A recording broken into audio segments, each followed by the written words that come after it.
Hello and welcome to Taking Liberties Radio, episode 6 of season 6. My name is Lee. I am in Western Australia.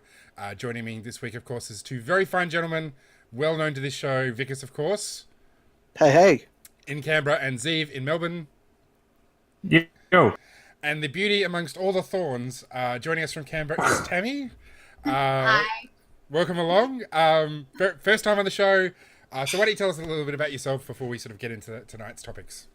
Yes, thank you very much. So, where to begin? I've been involved in politics and journalism for the past over 10 years, really. I started out in the Liberal Party in Queensland, acting in a campaign media capacity, and I was lucky enough to go overseas and campaign for Rand Paul as well. So, definitely still have that Liberty connection and hoping to bring more of that sort of libertarian aspect to maybe the coalition or the LDP here. We'll see where it goes. Excellent. You forgot to mention you're speaking at the Friedman Conference, aren't you, this year? I believe so. Yes. Yeah, that's exactly right. Yeah. Yes. Yeah, I was also going to say What will you be speaking on? Well, that's something that I have to decide. So Oh, to be determined. Oh, maybe okay. you guys can give me some inspiration. Oh, it's possible. Yeah. What, inane rambling for half an hour? I don't know if you want to mimic what we do here on this show. Obviously, you haven't listened before. But I was going to say maybe we should probably spruik the Friedman conferences going on. Yes, of course. Just as unprepared as we are, I actually don't know what it's. It's all right. I'm looking it up right now. Okay. In May. It's 23rd to the 27th of May. It's alongside the World Taxpayers Conference. So it's going to be quite a big shindig. I think they've upped the level of classiness for the event. They've got like a harbour tour and all sorts of stuff going on. So make sure you check it out. It's alsfc.com.au is the website, and they've got tickets and sponsorship. If you're a student and can't afford to go, they'll sort you out. If you can just always email them. So check that out. You know what's funny? They don't even pay us for the plug. So No, they don't. If only they did. so we're suggesting it because it's good. Yeah. It will be good. Unfortunately, I don't think I'll be able to make it this year. Because I'm guessing you'll probably be there.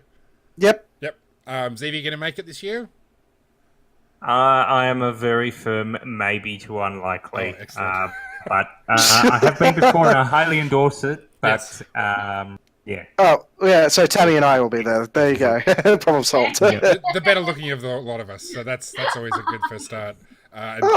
Thanks, buddy. Well, Tammy's doing the heavy lifting there, so take that what you will. All right. Well, tonight's topics we're going to be talking about the New South Wales election and Brexit, and with Brexit will come gloating on my part. So let's start with the New South Wales election. It's coming up. When is? I actually forget when the election 23rd of March. Yeah. Okay. So it's only a couple of weeks away. For those of us who don't live in New South Wales, I mean, what's the key things going on? I mean, not that anybody here lives in New South Wales, but Canberra's pretty close. So I'm in New South Wales right now. Oh, Yeah, I'm in Sydney. I'm enjoying my Canberra Day long weekend out here in New South Wales, as one normally does. But as far as I can tell, the big thing that New South Wales Liberals seem to be running with is we can have it all. And they seem to be saying, like, yes, we will build new stadiums, we will build new schools, we will have new hospitals, we will have the new light rail. It's all just new stuff everywhere. It's a cashapalooza.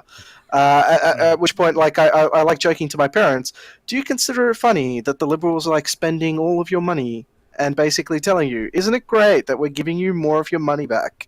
The stuff that we expropriated from you in the first place. okay. And they want a pat on the back for it.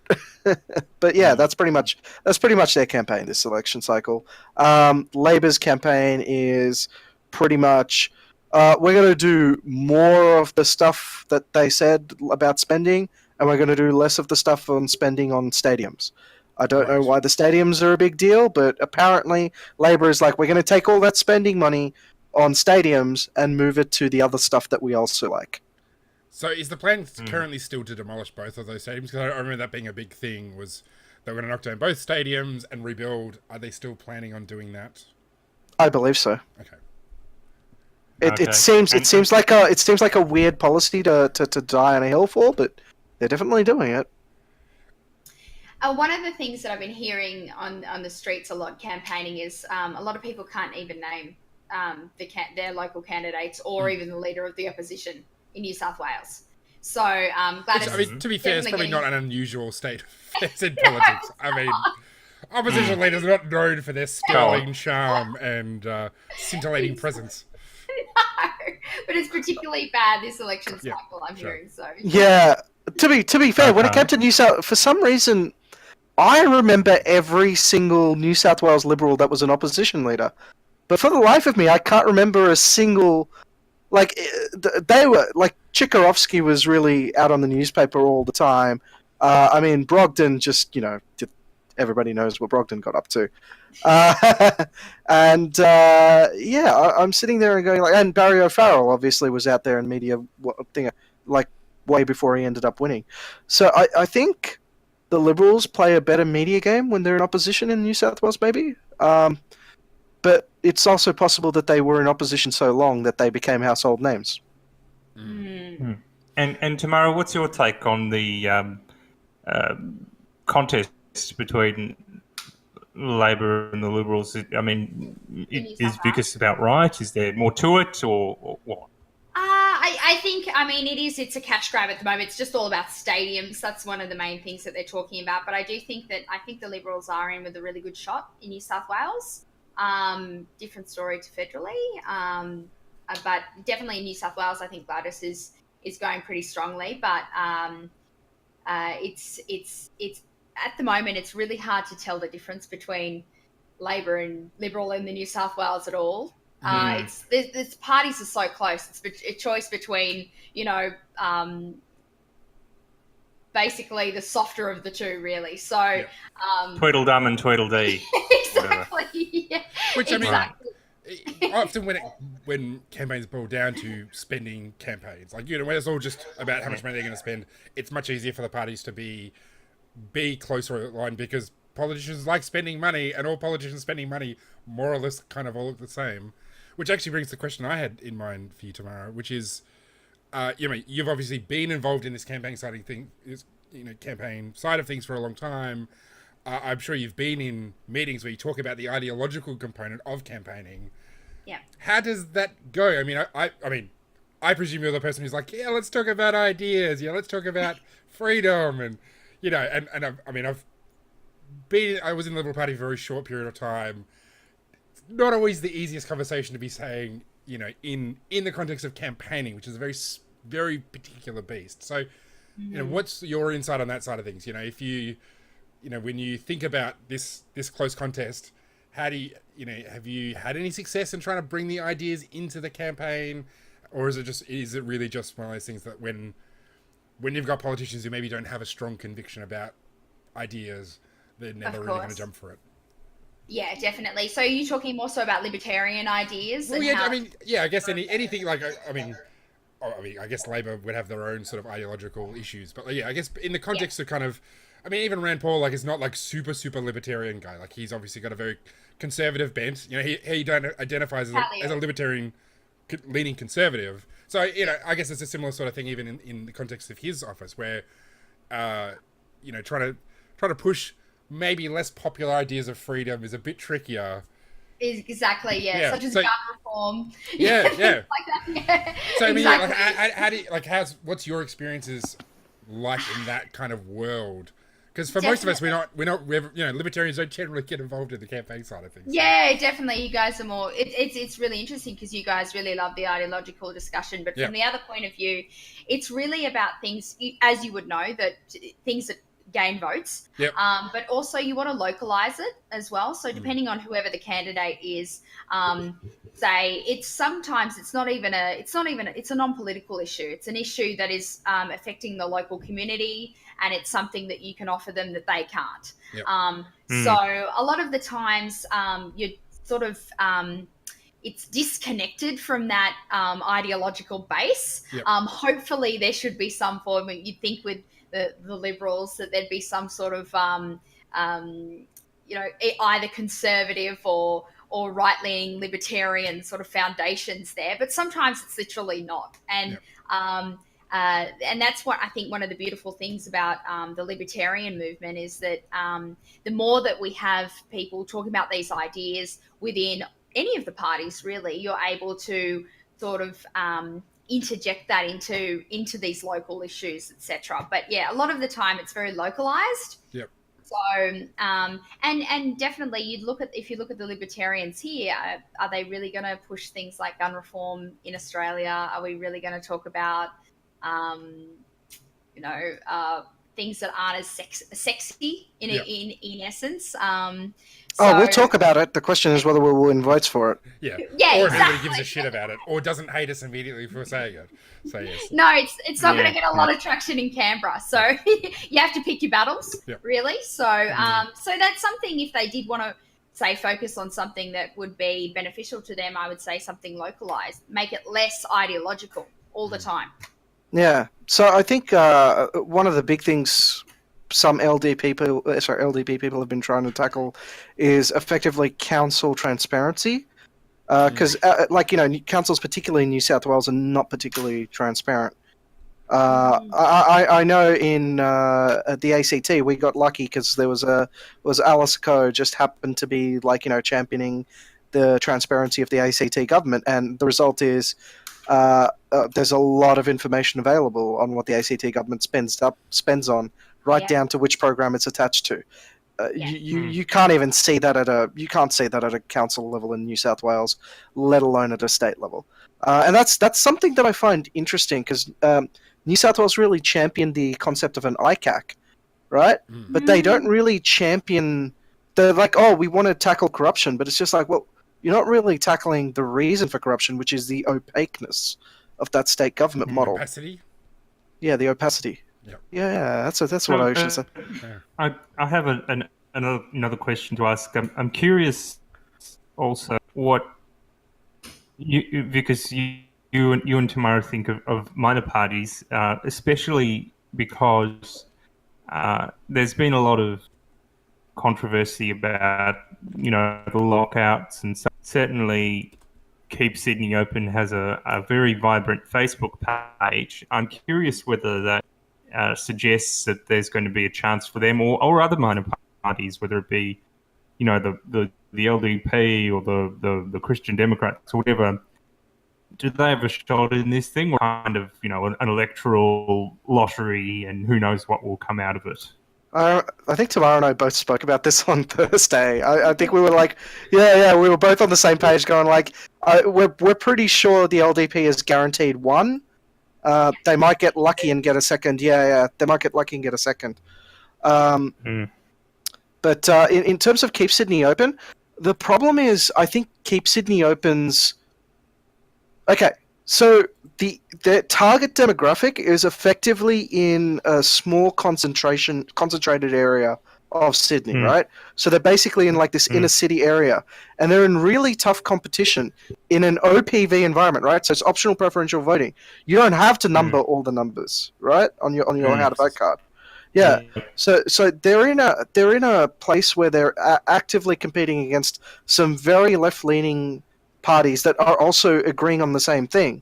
And but based on what I've seen with their how to vote cards, I think they might actually end up exhausting votes in a way that affects the Greens negative, which might actually get Labor in more safely in those states, which is kind of like a own goal, really. I think their effect might be they'll get more kids out to volunteer, but I don't think they'll actually have the impact that they want on the election. What's your take, Tamara? I don't think necessarily it's going to have. I agree with Vikas to some extent. I don't think it's going to affect the election too much. Unfortunately, I think New South Wales has sort of had that nanny state indoctrinated into it for quite some time now.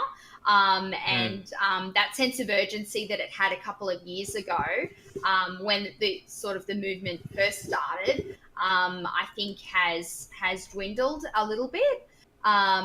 However, yeah, definitely like what Vikas is saying, it might have some sort of adverse effect with that. But if minor parties like the LDP were able to champion that cause as their own, which I think they do already to an extent, but if they were to say draw more of that attention towards themselves and own that as a party platform solely, I think that potentially that could be very beneficial for them. Yeah, but I do think, yeah. Yeah, go on. If we look at Do the you results think- in Victoria, it's definitely, yeah, I think it's looking promising for New South Wales. I mean, I guess it'll be interesting to see because I mean, probably the biggest minor party player at the moment would be what's his name? I just looked up his name and can't completely remember it. Our good friend, former Liberal Democrats member, now One Nation candidate, Mark Latham. Oh, Mark Latham. Mark Latham running for the upper house in New South Wales, along with David Leyonhjelm. So, yes, we've just sort of talked about the tussle between, the no lockout, the inner city areas, but there's also the country areas where presumably Latham's going to be sort of rumbling with shooters. So Latham's vote isn't. Latham's not getting the same type of vote that Leyonhjelm's getting. He's going to be drawing in from disenfranchised Liberal voters who hate the climate change policy of the federal government. That's who's going to be voting for him. For Latham or for Leyonhjelm? For Latham. Yep, Latham. okay. Yeah. Because they're not going to vote Leyonhjelm because Leyonhjelm's just all about guns. You got to understand these people. These people, despite the fact that they're liberals, right, still believe in John Howard's we got to clamp down on this gun bullshit. Yeah. And I don't. Yeah, and so they won't pop across. Also, Latham's going to be going for the anti-feminism, anti-PC, anti-Muslim kind of vote as well. So yeah, because Leyonhjelm also attracts that. So yeah, sure. But it's not that large a vote though. Yeah. Well, I mean, I guess the Australian Conservatives will be kind of fishing in that same pond as well. So yeah, yeah. I mean, I guess that's kind of the maybe. I mean, I would imagine that's where shooters and fishers will probably sort of overlap. Like they might need to worry about their right flank, because I imagine the same people who are inclined to vote for shooters and fishers are probably inclined to vote for, well, definitely Leyonhjelm because he's a agricultural veterinarian. From what I understand. That's the other problem. Leyonhjelm has a better cred. Leyonhjelm has better credibility with gun owners than shooters currently does. Sure. Of course. Yeah, so they're very, very mad at the LDP right now. The shooters and fishers, though? Yep. If you only need to take a look at their had vote cards to see how much they really dislike the LDP right now. Now, interesting. In New South Wales, I'm just interested, guys. What do you think would be the key seats for One Nation in this state election coming up, New South Wales? What sort of key seats? Yeah. I mean, I struggle to answer because, first of all, I don't know New South Wales, and second of all, I hope they don't have any. But, No, I don't think they'll get any divisions. I think they might get one. Maybe they're probably in the same boat as the LDP. They'll definitely get Latho across the line. The question is whether they get a second MLA. Is MLA or is it MLC? MLC. My bad. So what gives you both this confidence that Latham and Leyonhjelm are a shorter seat? I mean, is there some polling to justify this, or just they the vibe? only need 4% of the vote to get across It's the line. vibe. Yeah, it's the 4%. That's Latham's actually he's been on Sky News. Like he's been. I mean, I think his Facebook page is quite large. Like he's actually kind of a media player, which I think is enough. Compared to the other kind of really right-wing candidates, who else is going to have more of a brand name? I mean, in some ways, Fred Nile is probably the main competition to Latham, because Fred Nile is also the anti-Muslim, anti-feminism, anti-PC candidate. but he's not. He'll get in because he's been in for like a gazillion He's seen years. as too religious. Well, yes. But I would be interested to know if Christian Democrats will lose a seat. And he's not up, but he's not up for re-election this time. He's up for re-election next time. So, so he went. Yeah, he'll be fine. Yeah, that contention's not going to be there. Yeah, sure. Well, anyway, let's move on to Brexit because I need to gloat because it's important for me. I hate being wrong about this. So think way back when to whenever Brexit was, like 2013 or whatever it was. There was 2013. Come on, mate. It was like yesterday. Yeah, it was like 2016. Come off it. Whatever. It's long enough ago. Actually, can't be 2013. We weren't doing the podcast. Well, I wasn't doing the podcast back then. So back, there was like I try to bring a level of skepticism to this show, a level of self-reflection and humility, and I suggested that maybe it was possible that Brexit wouldn't happen, because politicians are scum, and they're liars, and they don't do what they say they're going to do, and so all this popular uprising against the darned elites and their darned elitist ways doesn't mean anything if you can't actually make it happen, and it looks like it may not happen. This week, Theresa May said that if the current deal on the table before the House of Commons doesn't get across the line, that maybe there'll be no Brexit. Now, of course, that's probably just a strategy on her behalf to try and get away. But, there is the possibility either that we'll have no deal, like a hard Brexit, as in there's no sort of negotiated exit, or there just will be no Brexit at all. So, what are everybody's thoughts? Hard Brexit. I'm all for hard Brexits. In fact, I was a huge fan of the very first Brexit that occurred in what was it, 15 something. when Brexit, like they exited the French or something. No. When they broke ties with the Roman, the Pope, I was a huge fan of that. Yeah. Oh, yes. Yeah. Not The Reformation. We're talking Henry VIII here, but I guess you could say that was a Brexit of sorts. Yeah. Like I said, this is Brexit Part 2. Yeah, Volume 2. Part 2. Brexit 2. Electric 500 years later, get ready for the sequel. Yeah, I mean, I'm just disappointed no one's lost their head yet. But yeah, sure. I mean, all that aside, I think they should go for a hard Brexit. Okay. So for the benefit of somebody who isn't engrossed in the media, what is a hard Brexit? Effectively, it means they leave without any trade deals or anything in place and have to renegotiate everything from scratch. I don't know why everyone thinks that's a big deal. I mean, it's pretty disruptive. What that means, Zeev. Essentially is that British businesses are subject to higher taxes. It basically means that the cost of importing and exporting goods to and from the EU is upped by 10%. They have to pay tariffs, and that's their major trading partner. So it means that there's going to be flow-on effects throughout the British economy. The cost of goods will be higher because taxes.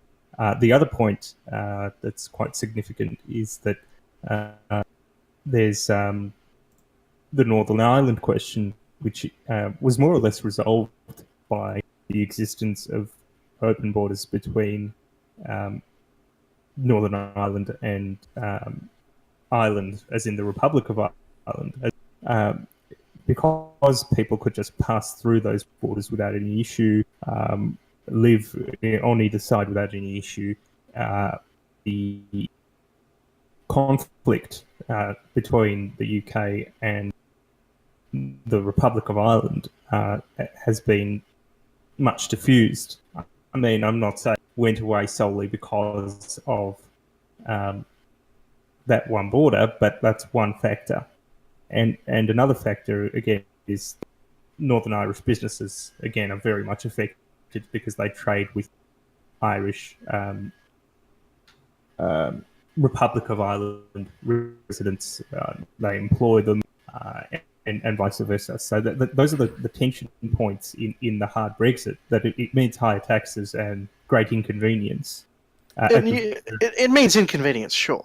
But I mean, when you're talking about, like there's a lot of actual trade going across. It's not like Australia where you've got ships spending months on sea. You've literally got trucks crossing the channel. The borders on per day. Yeah. So like it's not. I don't think it's a small thing to have that hard Brexit and have just complete uncertainty.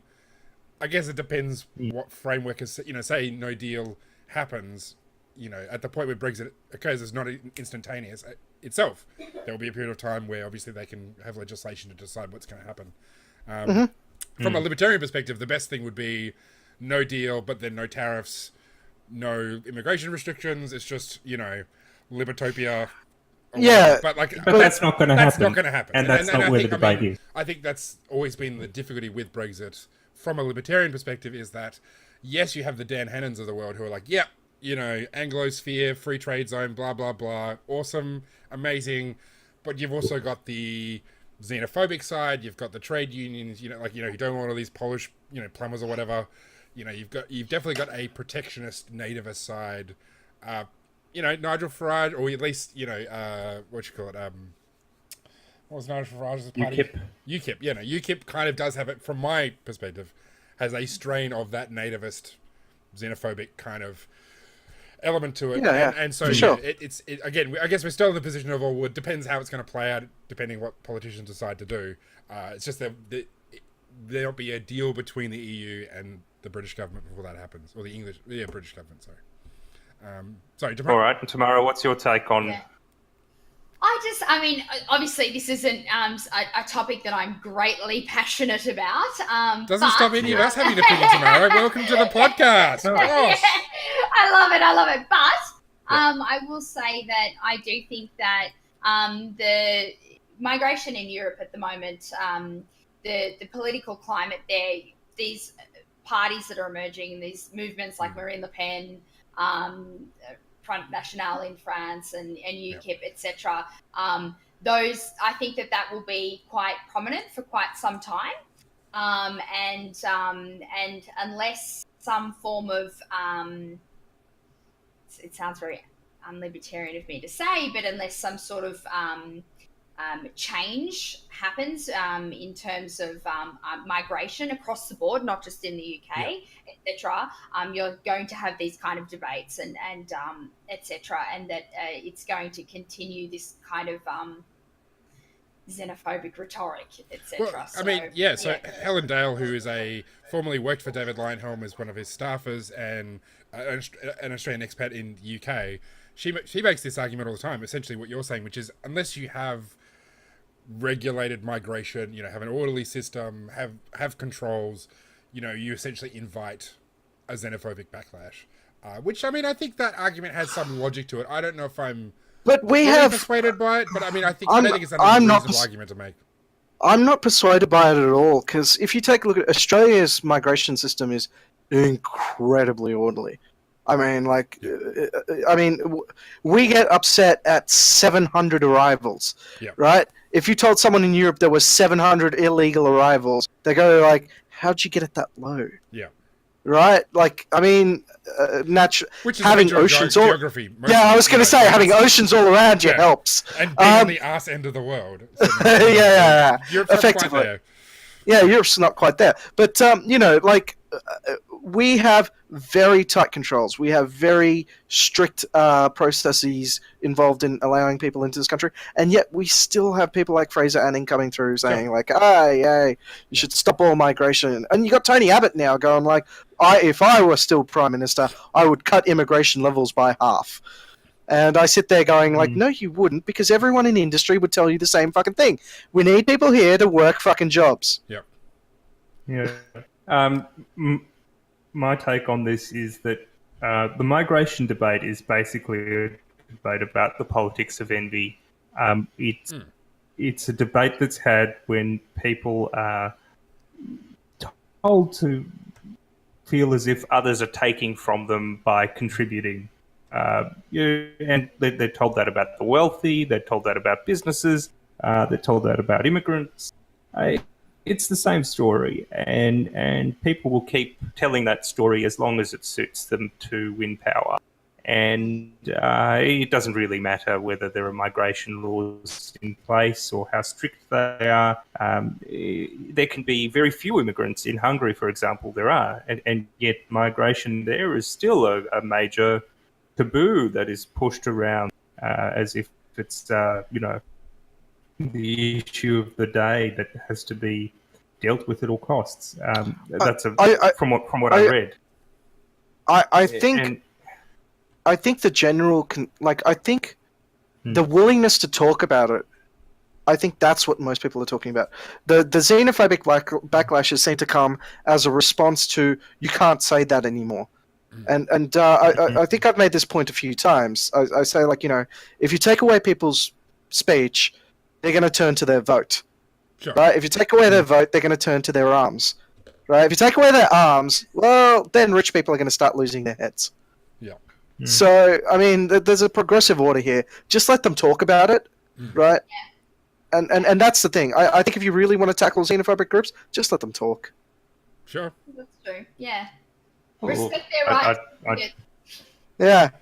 Respect their right to have stupid ideas and say stupid things. Sure. By all means, engage with them about how their ideas are stupid, right? But don't like slap them with a fucking, what do you call it? Like, anti-discrimination speech or whatever, all this other fucking bullshit they do. And I'm just speaking as like the brown guy. I think I mentioned to Tamara on Thursday, going like, racists have never bothered me. I avoid racists. I don't do business with them. Yeah. Right? It seems to me that the financial problem for racism is on the racist. It's not on me. Sure. They're not getting my money. Yep. Absolutely, and that's the libertarian argument about speech. Unfortunately, it hasn't quite seemed to carry the day yet. But we'll leave it there. We're at 30 minutes. So Tamara, thanks very much for joining us. It's been wonderful having you on. It was lovely. Thank you. And yes, don't forget, listeners and viewers, YouTube, iTunes. Let us know if there's anything else you want us on, and we'll be back again next week. Easy. Thanks. Cool.